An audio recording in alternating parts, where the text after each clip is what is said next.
So guys, सबसे पहले आपको मास्टर समन्यू की तरफ से हैप्पी दिवाली।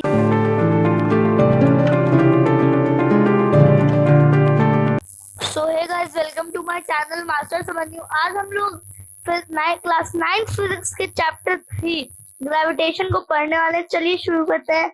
तो सबसे पहले अब हम समझेंगे ग्रेविटेशन पहले होता क्या है। तो ग्रेविटेशन के पहले डेफिनेशन सुन लेते हैं। It is the force of attraction between any two bodies in the universe. मतलब कि ये है हमारे पास अपना वही बॉल पुराना वाला, ये टूट गया थोड़ा सा, और ये दूसरा बॉल जो कि मतलब बॉल है, सॉरी, जो कि अभी नया नया खरीदाया है। अब ये दोनों अट्रैक्ट होंगे। यही तो सिर्फ नहीं, दुनिया की कोई भी ऑब्जेक्ट अट्रैक्ट होती है। जैसे आप हो, अब आपके मम्मी पापा है, तो आप जैसे ये आपके पापा है, ठीक है, और ये आप हो, मैं है, मैंने नहीं पढ़ी आज, मैं मास्टर की वीडियोस नहीं देखी, तो आप दोनों भी अट्रैक्ट हो रहे हो। चाहे आप दुखी हो चाहे आप खुश हो, आप दोनों अट्रैक्ट हो गए। और ये मैं मजाक नहीं कर रहा हूँ कि ऐसे होता है मजाक तरीके से, नहीं, मैं आपको सीरियस बता रहा हूँ। जैसे मैं हूँ, ठीक है, आप हो मान लो, और आप हो और ये मोबाइल है, तो आप भी मोबाइल को अट्रैक्ट कर रहे हो। मतलब कोई भी चीज को अट्रैक्ट करती है।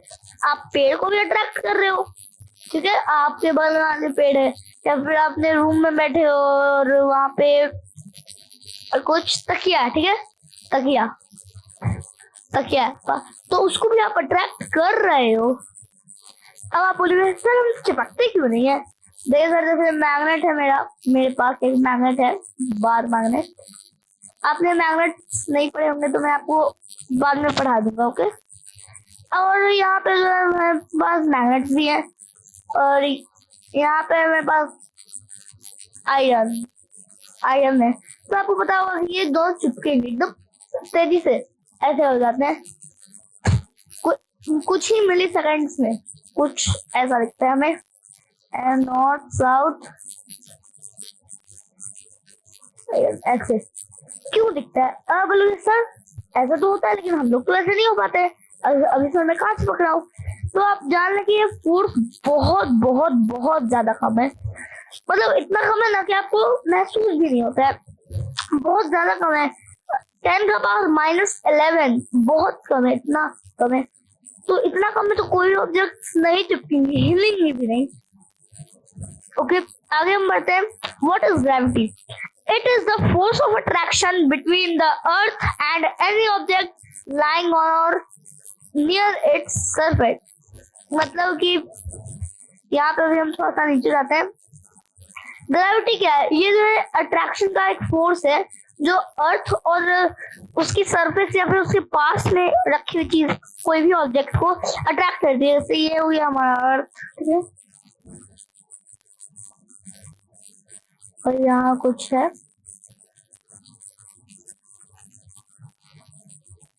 ओके, मैंने बना दिया वर्ल्ड मैप, अब देख लो, बन गया मेरा वर्ल्ड मैप। अब आप यहाँ पे हो, हेलो हेलो, अब चिपके रहते हो। मतलब देखो आप, ये बहुत तगड़ा फोर्स है। मतलब इसकी वैल्यू कितनी होती है मैं आपको बताता हूँ। जैसे यहाँ पे जो है आप हो, और जैसे ये मैं ऐसे बना रही हूँ, ज्यादा टाइम नहीं है, आप ऐसे उछल गए, ठीक है, उछले। अब इसका सेंटर जो है ना, और इसका सेंटर आप जानते होगे, उससे आप अट्रैक्ट हो गए। और सरफेस को तो आप तोड़ नहीं सकते, तो अर्थ आपको क्या बोलेगा, ठीक है आप सरफेस को नहीं तोड़ सकते, तो आप मेरे सरफेस पे ही आ जाओ, तो आप उसके सरफेस पे गिर जाओगे। और ये फोर्स बहुत तगड़ा फोर्स है, ये मैंने आपको बता दिया। अब जैसे एग्जांपल लेते हैं कि आप जो है, पहले लगता है कुछ हुआ है, यस आ गया, ओके। यहाँ पे ऐसे हमारे पास ये एक बॉल है, और ये बड़ी सी धरती, सॉरी गाइस थोड़ा सा गंदा पिक्चर है, और बॉल के हिसाब से इतनी बड़ी धरती नहीं होगी। जैसे ये हमारा बॉल है और ये हमारा धरती। अब अपने बॉल को ऐसे मारा, ठीक है, तो बॉल वापस ऊपर जाती है। ठीक है, एक्शन रिएक्शन लो। हम आप अपना पिछला वाला वीडियो देख सकते हैं फिजिक्स में। अच्छा, उसके बाद फिर ये नीचे क्यों आती है? ऊपर तो आती है, नीचे क्यों आती है? क्योंकि ये जो है ना सेंटर, ये इसको खींच रही है, ये इसको अपने सरफेस पे बुला रही है।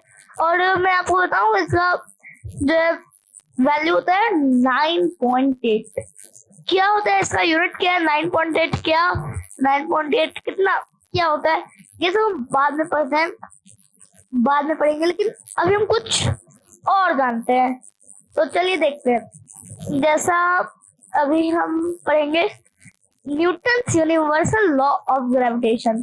तो न्यूटन बाबा भी है, इसने आ गया बोला कि ग्रेविटेशन तो है, ग्रेविटेशन मुझे पसंद आई, चलिए मैं अभी देखता हूँ क्या है ग्रेविटेशन। तो अभी हम जल्दी से देखते हैं। This law states that everybody in this universe attracts other body with a force which is directly proportional to the product of their masses and proportional to the distance between them. Okay? अगर आपको बता दो, ये हमारा F force और हमारा ये G मतलब ग्रेविटेशन, छोटा छोटा लिख रहा हूँ। फिर M1 mass 1, mass 2 by r square distance है जितना। ओके, मैं अभी आपको बताता हूँ क्या लिखा है मैंने यहाँ पे। क्या होता है कि अगर हमारा फोर्स हमें जानना है, तो मैं आपको सिंपल बताता हूँ। अगर आपको ग्रेविटेशन जानना है तो आप फोर्स को यहाँ ले आओ, ग्रेविटेशन को यहाँ ले आओ, और फिर सबको उलट पुलट दो। ठीक है, अगर आप चाहें कि मुझे देखना है एक बार, अगर आपको याद नहीं रहा तो आप प्लीज इसकी एक स्क्रीनशॉट ले लें, अगर आपको फॉर्मूला याद रहे, या फिर आपकी बुक में भी होगा। अब आगे बढ़ेंगे। ये क्या है, आपको ग्रेविटेशन अगर निकालना है तो आप फोर्स इधर डाल दोगे। ओके सर, वो तो समझे, किंतु ग्रेविटेशन निकलेगा ऐसे। ये ग्रेविटेशन हमारा क्या है? ग्रेविटेशन नहीं है, मैं आपको यही तो बताना चाह रहा था। ये हमारा यूनिवर्सल ग्रेविटेशनल, और ये कांस्टेंट है, मतलब कि यही रहेगा उसका वैल्यू कहीं पे भी। और वो वैल्यू कितना होता है सर, तो वो हम लोग आगे की क्लासेस में बाद में जानेंगे। मैं आपको बता दूंगा, मैंने आपको बताया था कि 10 का पावर -10 होता है, लेकिन सर एग्जैक्टली कितना? 10 का पावर -11 तो होता है, लेकिन सर एग्जैक्टली कितना, तो वो मैं आपको बाद में बताऊंगा। आगे बढ़ते हैं। Universal gravitational constant. आज मैं आपको बताता हूँ, ये कोई और क्लास में नहीं, आपको इसी क्लास में पढ़ना है, मुझसे गलती से भुला गया। चलिए देखते हैं यहाँ पे जी क्या होता है। ग्रेविटेशन कांस्टेंट का हम लोग जल्दी से जानते हैं, ये होता क्या है, इसका वैल्यू। तो इसका वैल्यू होता है 6.67 इंटू 10 का power -11 newton metre square KG square, इतना होता है। तो देख लो -11 मतलब बहुत कम। और आप ये मतलब कि वो जो ग्रेविटी था ना, वो इसी वही यही है, मतलब उसका यही यूनिट है। नो, वो अलग चीज है, वो अलग चीज है। तो आगे बढ़ते हैं हम लोग। Centripetal acceleration of the moon is the moon speed v circular orbit radius according to hello. देखो मैं आपको समझाता हूँ। यहाँ पे AC मतलब acceleration on moon, centripetal acceleration on moon equals to v square by r। r है distance और v है वेलोसिटी। ओके, आगे हम लोग पढ़ेंगे what is a free fall. आप बोलोगे सर फ्री फॉल मतलब कि आराम से गिरो, तो ऐसा नहीं होता है। The motion of body under the influence of force of gravity alone is called a free fall.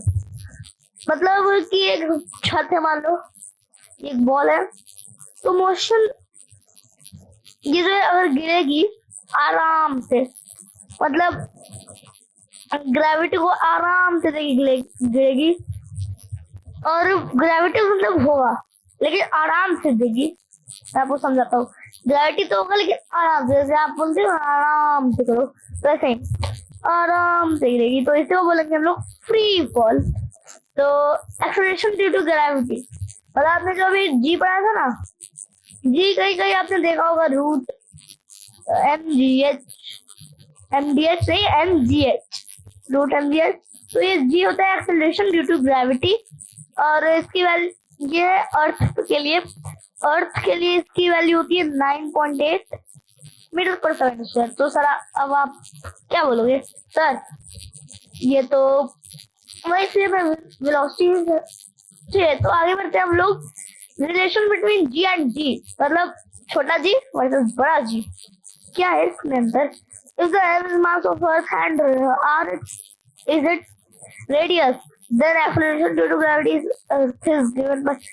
तो मैं आपको सामने हम समझाता हूँ कि g equals to G M by R square. ये आपको बताया mass of object, distance between them, acceleration due to gravity और ग्रेविटेशनल कांस्टेंट। हाँ, ग्रेविटेशनल कांस्टेंट। तो अभी आपको ये समझ आ गया होगा कि बीच में रिश्ता क्या है। अब आगे बढ़ते हैं। ये देखो जी का जो है ना, स्मॉल जी का वैल्यू इसकी शेप और हाइट, फिर डेप्थ और लैटिट्यूड पे डिपेंड करता है। अब मास ऑफ अर्थ कितना होगा आप निकाल लेना, G R square by G. Okay, मतलब भाई बहुत ज्यादा होगा, क्योंकि नीचे हमारा इतना आ गया, समझ रहे हो, नीचे 10⁻⁻11 आ गया, मतलब ऊपर में तो 10⁻11 आना ही आना है, तो ये अर्थ का मास बहुत ज्यादा है। अब सेंटर ऑफ मास क्या होता है, आपके पास पेन है? यस सर, मेरे पास तो पेन है, जिससे मैं अभी नोट भी कर रहा हूँ। ठीक है, उस पेन को एक बार आप उठाओ, अगर आप एक बार आप ट्राई करो कि आप एक ही फिंगर पर उस पेन को रख पा रहे हो कि नहीं। कुछ से हो गया, कुछ से नहीं हुआ। यहाँ पे आपका कुछ होगा सेंटर पे। ओके, ढक्कन खुला होना चाहिए, और ये आपकी फिंगर आपने किया हुआ। अब आगे हम देखते हैं क्या होता है। देखो, इसका मास जो है ना, कोई भी ऑब्जेक्ट का जहाँ पे जिस पॉइंट पर पूरा मास लगता हो उसे हम कहते हैं सेंटर ऑफ मास। अब डिफरेंट ऑब्जेक्ट का डिफरेंट पॉइंट होता है। अब सेंटर ऑफ ग्रेविटी क्या होता है, जिस पॉइंट पर उस ऑब्जेक्ट की सारी ग्रेविटी लग रही हो उसे हम कहेंगे सेंटर ऑफ ग्रेविटी। अब आगे हम लोग इसके डेप्थ में नहीं जाएंगे, हमें आगे 11th में पढ़ना है इसे और डिटेल में। अब equations of motion for freely falling body. अब जैसा कि मैं आपको बताया होगा इक्वेशन ऑफ मोशन, मैंने आपको बताया था, या फिर अगर आपको नहीं आता है तो आप प्लीज मेरा ये वाला देख लें। अब यहाँ पे मैं 3 इक्वेशन लिख देता हूँ, v equals to u plus D T, और s equals to u t plus half g d square, और आगे v square minus u square equals to 2gs। देखो इस बार हम लोग क्या किए, g को a बना दिए, सब कुछ सेम था, g को a बना दिए। ये हम लोग फ्री फॉलिंग बॉडी के लिए देख रहे हैं। प्रोजेक्टाइल, अब देखो मैं आपको बताता हूँ, आप तो यहाँ हो, ठीक है, आपने इसको ऐसे उठाया है बॉडी को, और आप किसमें हो, आप हो एक शानदार कार में, और कार कहाँ आगे जा रही है, और फिर आप यहाँ पे हो तो आपने उसको पकड़ लिया।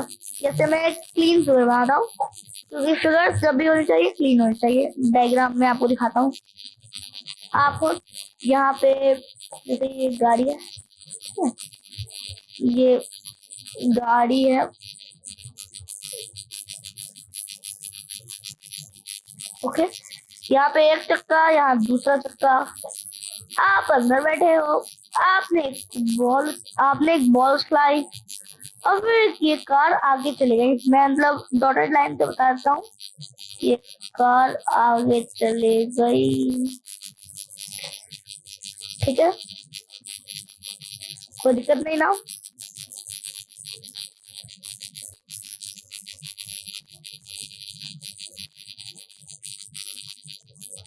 ओके, आपको मैं थोड़ा सा कलर चेंज करता हूँ ताकि आपको पता चले। आपको डॉटेड लाइन से भी दिख रही होंगी। ऐसे हमारा आगे चला गया।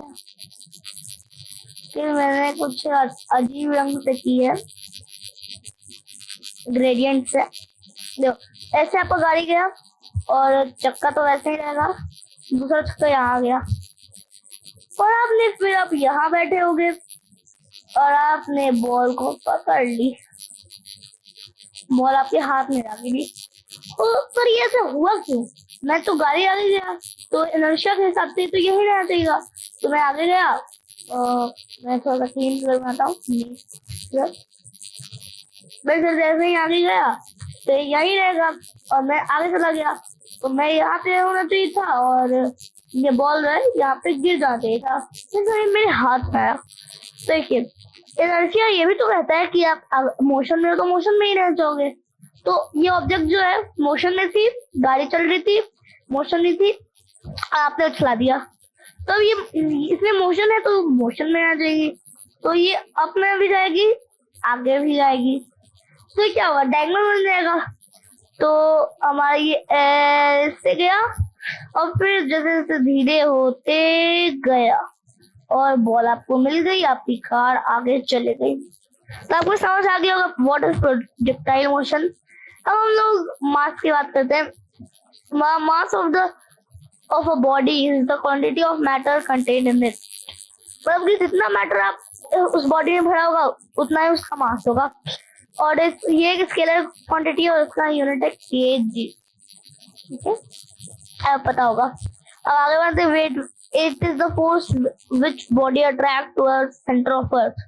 मतलब कि ये जो है ना, जितनी जोर से आपको खींचेगी उतना ही आपका वेट ज्यादा होगा। मतलब कि अगर आप ज्यादा मोटे हो जाते हो तो आपको जोर से खींचती है तो वेट बहुत ज्यादा हो जाता है आपका। Thrust, the total force extend by a body on any surface in contact with it is called thrust. It's a unit is Newton. मतलब टोटल फोर्स कोई बॉडी पे लगता है, कोई भी सरफेस की कांटेक्ट में रहती है तो उसी को बोलते हैं हम लोग थ्रस्ट। और इसका ऐसे यूनिट न्यूटन होता है जो कि फोर्स का भी ऐसे यूनिट है। अब the thrust acting per unit body is called pressure. अभी प्रेशर, ये हो गया हमारा प्रेशर, तो thrust by area, A for area, P for pressure और T for thrust। इतना मैंने लिख दिया। अब आगे बढ़ते हैं। Buoyancy, the upward force acting on a body immersed in a fluid, up thrust or force is buoyancy. The phenomenon is called buoyancy. मतलब कि देखो, ये जो आपने एक पानी भर रखी है इसमें, ठीक है, मैं यहाँ पे पानी दिखाता हूँ और कोई बॉडी जो है आपने धकेली, फिर कुछ बॉडी जो है फ्लोट करती है तो ऊपर जाती है और वहीं पे रह जाती है। तो यार जो ऊपर की तरफ फोर्स गया ना, इसी फोर्स को हम लोग बोलते हैं फोर्स ऑफ बुoyancy और इस फिनोमेनन को बोलते हैं हम लोग बुoyancy। हम लोग पढ़ते हैं आर्किमिडीज प्रिंसिपल, जो कि आर्किमिडीज ने दिया था। तो it states that when a body is immersed fully or partially in fluid, it's experienced upward thrust equal to weight of displayed by it। मतलब कि ये है हमारे पास फिर से वही पानी, ठीक है, हमने क्लीन नीट फिगर बना दिया है। और फिर अगर आप ये बीच में है या फिर डूबी हुई है तो ये जो है ना ऊपर की तरफ फोर्स आती है, इसी को हम लोग बोलते हैं, यही होता है आर्किमिडीज का प्रिंसिपल, इसी को बोलते हैं हम लोग आर्किमिडीज का प्रिंसिपल। ओके, डेंसिटी क्या होता है? डेंसिटी, जिसकी डेंसिटी ज्यादा रहती है पानी से वो पानी में डूब जाते हैं और जिनकी कम रहती है वो ऊपर ही तैरते रहते हैं। तो density equals to mass by volume. Okay, अब अगर इसका यूनिट आप मुझे बताओगे, और अगले वीडियो फिजिक्स के वीडियो में मैं आपको बताऊंगा इसका यूनिट। आगे बढ़ते हैं रिलेटिव डेंसिटी। और रिलेटिव डेंसिटी क्या होती है देखते हैं। It is the ratio of the density by of the substances to the density of water at 4 degree Celsius. मतलब कि relative density equals to density of substance, मैं लिख देता हूँ density of by density of water at 4 degree Celsius. Okay, अब relative density एक pure ratio है तो इसका कोई यूनिट नहीं होता है। डेंसिटी दोनों तरफ कट जाएगी unit. So thank you guys for watching my video. Like this video, subscribe my channel for more interesting videos and facts. और हाँ, शेयर करें ताकि जिनको ये नहीं समझ आ रहा है सब सीखेंगे मास्टर्स ऑन यू पे। और आखिरी चीज, कमेंट करें, अपने फीडबैक दे, और बाय बाय।